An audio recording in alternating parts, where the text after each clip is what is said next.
Olá, estamos começando o Unifra Entrevista com o tema Impostos.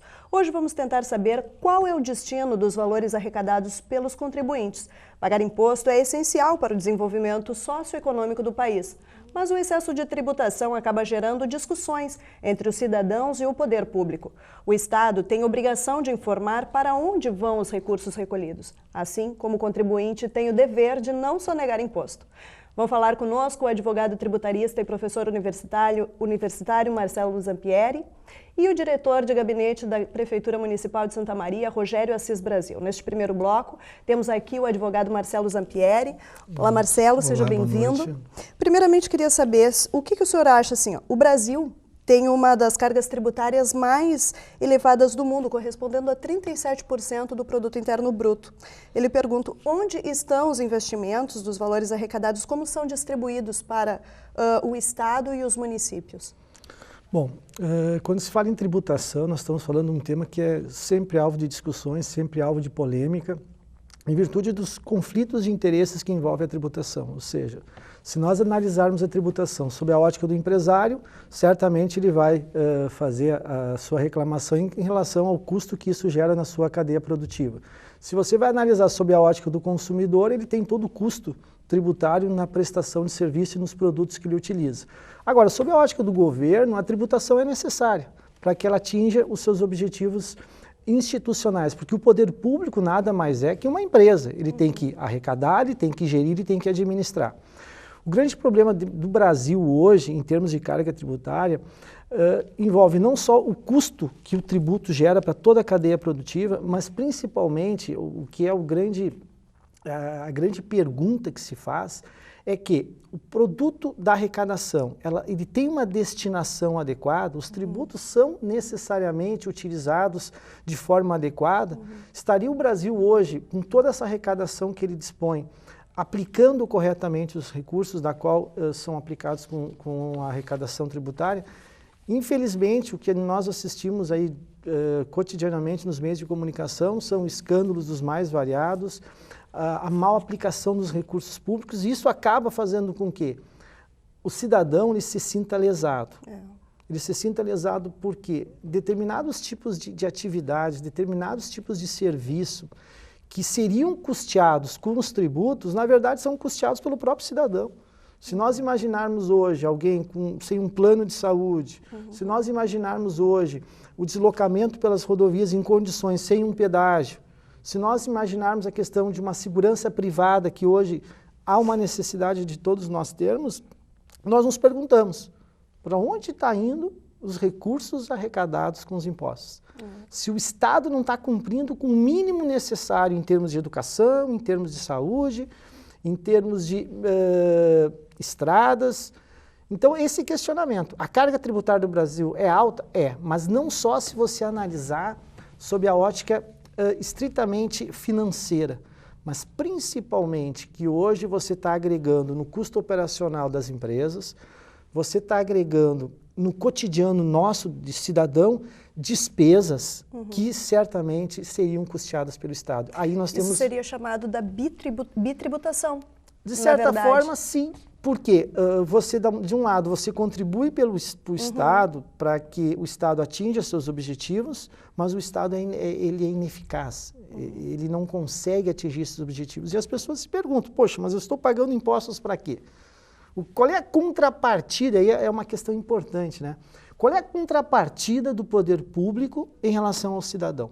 Pois é. Essa contrapartida muitas vezes não é exigida da relação dos impostos, mas de outras questões, como a contribuição de melhoria, as taxas. Aí sim há uma obrigatoriedade de contrapartida. É correto dizer isso? É muito importante, Aline, essa tua observação, porque quando se fala tributos, o que é tributo? Tributo é um gênero. E você tem espécies, você tem impostos, você tem taxas, você tem contribuição de melhoria. Então, a grande questão é que dentro do gênero tributo, onde você tem as espécies, tem determinadas espécies tributárias, por exemplo, o imposto de renda que todo cidadão paga.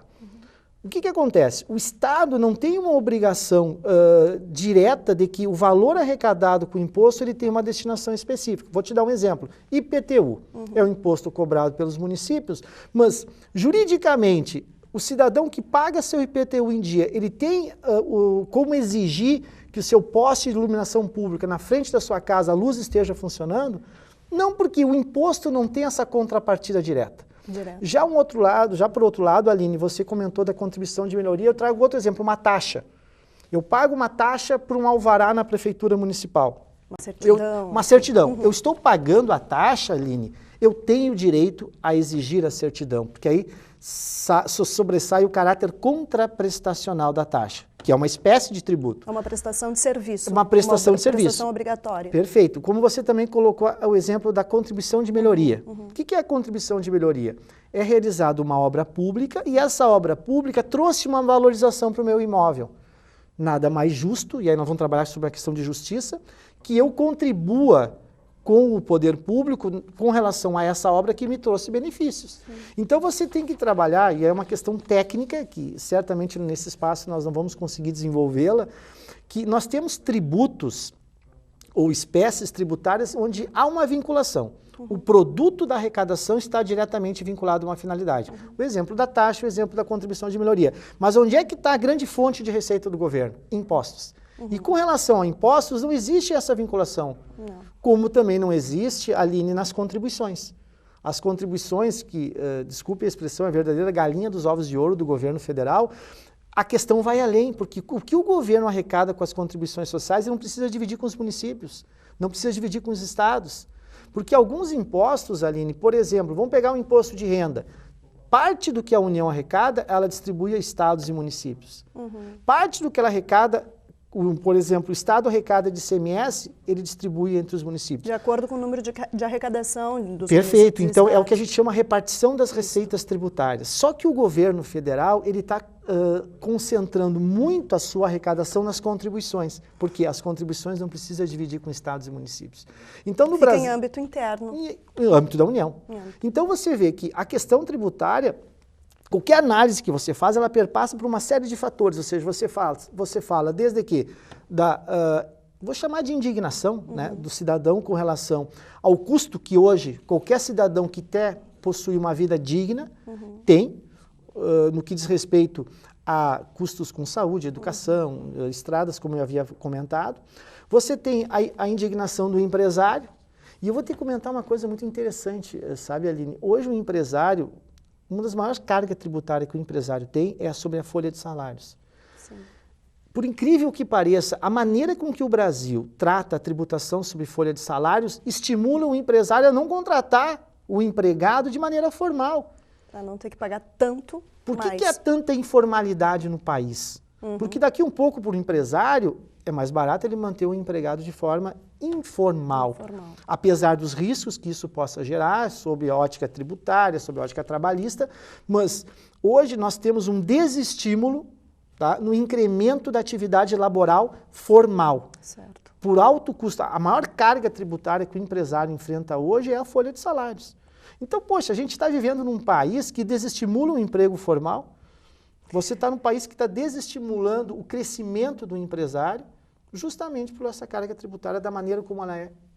Nessa mesma linha, né, Marcelo, a gente pode falar também do descaminho, né, que acontece bastante justamente pelo alto valor do imposto. O descaminho é o que muito acontece, e também a questão das indústrias, né, aquilo que poderia estar sendo feito aqui para vir fica mais em conta. Então, descaminho, industrialização, são problemas que... É que o país hoje está vivendo um fenômeno que é a chamada desindustrialização. Exato. Há 2 anos atrás, eu fui com um grupo de empresários para a China, e lá nós fizemos uma visita em várias empresas chinesas, e hoje eu tenho acompanhado alguns desses empresários, e o que eu noto?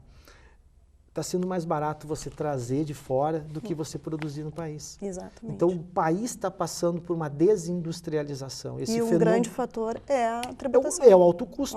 Ou seja, hoje eu tenho acompanhado alguns empresários que eles estão botando na ponta do lápis, porque o empresário tem que fazer isso até pela sustentabilidade do seu negócio, e eles estão vendo que trazer de fora é mais barato do que produzir no país. Certo. Então, ou seja, aí vem o caráter especulativo da atividade empresarial e, consequentemente, um processo de desindustrialização tem como maior vilão, no meu ponto de vista, o elevado custo tributário, principalmente da mão de obra. Você manter o empregado hoje é um custo elevado. Então, isso faz com que algumas empresas façam arranjos, façam terceirizações que não são admitidas pelo setor de fiscalização, porque se você analisar, até os meios de comunicação estão sofrendo com isso. Grandes âncoras de televisão hoje, eles preferem, ao invés de serem funcionários das emissoras, ter uma empresa.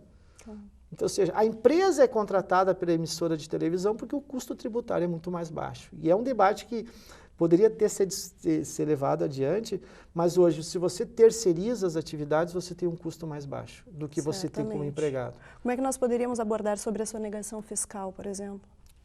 Para alguns empresários, a sonegação vem a ser uma maneira de se defender, por incrível que pareça, ou seja, o cometimento de atos ilícitos com todas as consequências.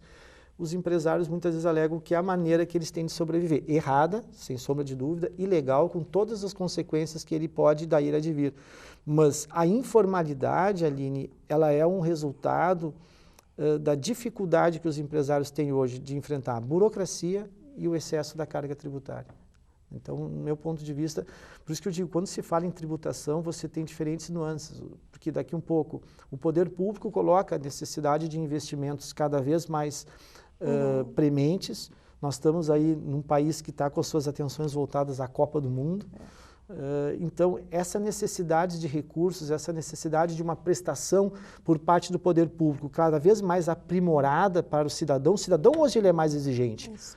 O cidadão ele precisa de meios que lhe permitam ter uma vida digna. Então, essa exigência do cidadão faz que também o poder público precise de recursos financeiros. Então, isso tem diretamente o fator na tributação como uma maneira que o poder público tem de conseguir dar essa prestação.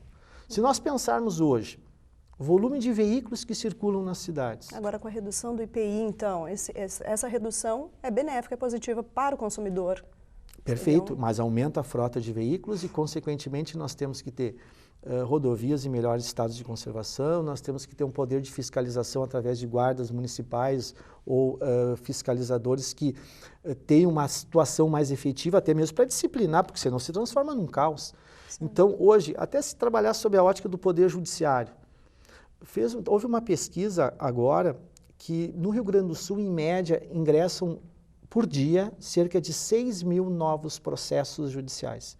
As pessoas estão buscando mais os seus direitos. Então, isso exige, por parte do poder público, prestação jurisdicional, através de novos fóruns, novas estruturas. Isso é demanda para o poder público. A saúde cada vez exige mais. Ou seja, nós temos aí tecnologias que estão cada vez ajudando as pessoas a terem melhores condições de vida. O poder público precisa se adaptar com hospitais e tudo mais. Então, a educação, a saúde. A educação. Então, tudo isso está fazendo com que o poder público precise de dinheiro. E esse dinheiro é buscado aonde? Através da tributação. Infelizmente... Mas muito importante é a contrapartida também, por parte, não há dúvida que a contrapartida, até pela questão moral, o cidadão hoje ele tem que estar consciente do que a parcela... Por que é o tributo, Aline? O tributo nada mais é que uma parcela da contribuição minha para o poder público. No momento que eu estou pagando o imposto, eu estou tirando parte de um recurso de propriedade minha e passando ao poder público. Então, estou outorgando a ele parte desses recursos. O mínimo que eu espero é o quê? É uma contrapartida por parte desse poder público. E aí, esse inchaço da máquina administrativa, muitas vezes, ele acaba dificultando todo esse processo. E o cidadão, ele acaba se sentindo lesado, né? Eu acho que é uma coisa até natural do cidadão se sentir lesado. Principalmente quando ele tem no final do mês contas a pagar que, em tese, caberiam ao poder público. Pagar um plano de saúde, pagar uma faculdade particular, seriam obrigações do poder público que daqui um pouco o cidadão se sente lesado. Lesado, tá certo. Bom, nós teríamos muito ainda para conversar, mas o nosso tempo é curto, né? Eu falei, então, com o advogado e tributarista, professor universitário Marcelo Zampieri. Muito obrigada, doutor, pela presença, pelos esclarecimentos e disponibilidade. Tá bom, muito obrigado.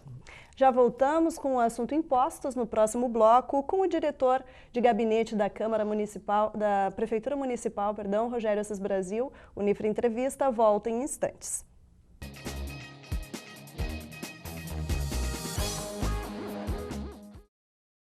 Sonho.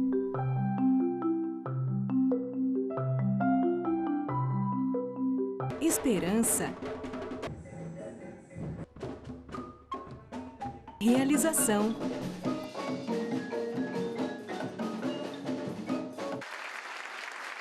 Cuíca, promovendo inclusão social através da música, transformando sonhos em realidade.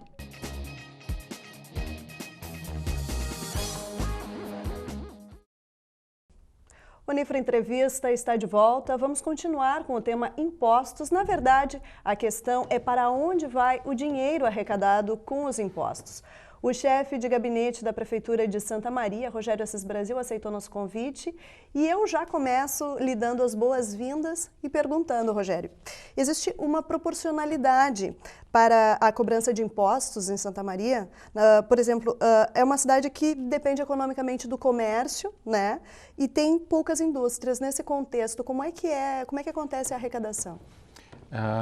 Dentro do tecido de Santa Maria, do tecido comercial, hoje a fatia maior é a prestação de serviço e o comércio, deixando a indústria que, de si só, é a arrecadadora maior de impostos hoje no âmbito nacional, deixando com uma menor porcentagem. O trabalho de um município se vale muito sobre a captação de novos investimentos, através de captação de novas indústrias e também o fomento sobre o seu tecido de legado aqui, que quanto nós devemos fortalecer o comércio e a prestação de serviço. Hoje são taxas variadas que tem dentro dessas categorias. Um município que tem uma dificuldade muitas vezes de receber impostos, haja visto porque o número de pessoas usando o município, usando a sua mobilidade é muito grande. Certo. Hoje nós trabalhamos com uma cidade polo, e dentro dessa cidade polo a gente recebe centenas de pessoas diariamente que os impostos gerados aqui do contribuinte municipal, eles também são repassados quanto serviço para esse visitante.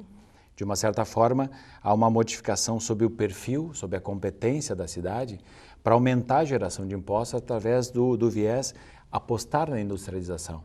Elevar a taxa de industrialização, que hoje também chega próximo dos 10% do município, quanto das áreas rurais também, um incentivo de geração de impostos através de um item que muitas vezes no município, numa área urbana, se é esquecido. Então é um elan de situações onde são taxas variadas, são cobranças variadas e todas aplicadas de uma certa forma setorizadas. Sim. E também não privilegiando certos setores, mas principalmente tendo a responsabilidade sobre o que se deve gastar, quanto vem os impostos da União, cerca de 25% dos impostos da União tem que se aplicar em educação, 15% tem que se aplicar em saúde, e o restante são para manutenção de máquinas, para investimento. Então é uma característica bem complexa e que um gestor público necessita ter uma base muito grande de alinhar o que se quer para a sua cidade. Certo. Rogério, assim, o pagamento do imposto ele não confere ao contribuinte, né, uma garantia de destinação desse dinheiro. Aqui em Santa Maria, né, a quem cabe essa fiscalização?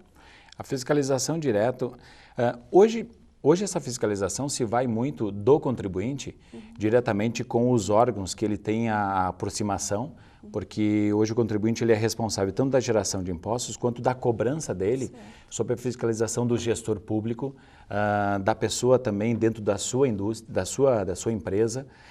Existem setores de fiscalização dentro de todos os órgãos hoje organizados na cidade. O contribuinte tem essa aproximação porque é um novo cenário de cobrança, um novo cenário de pagamento, mas também ele se faz muito presente sobre o que ele está fazendo o pagamento de impostos, que ele muitas vezes, nós quanto contribuinte, nós quanto brasileiro, a gente acha que a carga tributária é muito alta, mas de contrapartida a gente quer a benfeitoria na frente da nossa casa, a gente quer escolas melhores, a gente quer postos de saúde mais adequados. Diretamente a gente às vezes esquece que todo esse investimento vai da nossa contribuição. Portanto, nós estamos muito mais próximos do poder público, tanto na fiscalização, diretamente porque sai uma fatia do nosso mês, essa geração de impostos. Então, o que se passa? Hoje, Santa Maria tem um cenário que tanto a fiscalização quanto a ordem dos órgãos municipais, quanto a população, eles se fazem muito próximos na cobrança, nos investimentos e também na realização de obras, né? Na realização de benefícios que são para eles próprios. Eu falei com o convidado anterior sobre a contribuição de melhoria, né? Como seria o caso do asfalto participativo?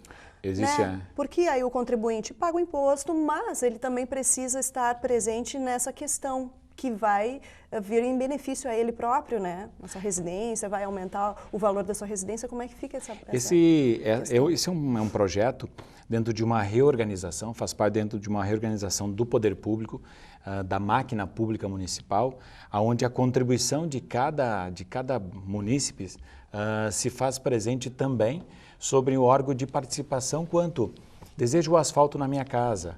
Eu já contribuo com o imposto municipal, com o imposto federal, mas eu quero uma melhoria melhor. Então se achou planos, são modelos de gestões, onde há uma participação dele, quanto a prefeitura faz o tratamento de toda a via, faz o asfaltamento e ele, a comunidade, entra com meio fio. Isso são participações quanto ao asfalto participativo.